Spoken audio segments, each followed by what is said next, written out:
বাথরুমে এক বাটি নুন রাখলে কি হয়? দেখুন কি বলছে বাস্তুবিদ।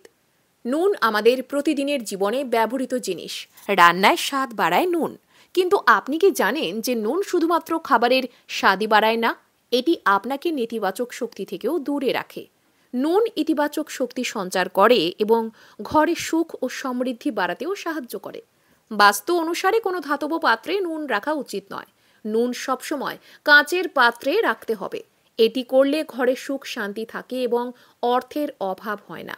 বাস্তুশাস্ত্র অনুসারে ঘর থেকে নেতিবাচক শক্তি দূরে রাখতে আপনার বাথরুমে একটি কাঁচের বাটিতে সামুদ্রিক নুন রাখা উচিত।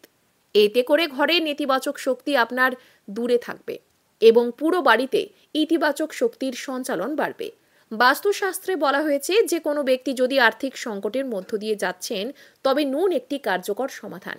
এর জন্য একটি কাঁচের বাটিতে 2 চামচ নুন এবং 4 থেকে 5টি লবঙ্গ রেখে ঘরের এমন কোণায় রাখুন যেখানে অন্য কেউ দেখতে পাবে না। এতে করে ঘরে সহজে অর্থের প্রবাহ শুরু হয় এবং আর্থিক সংকট দূর হয়।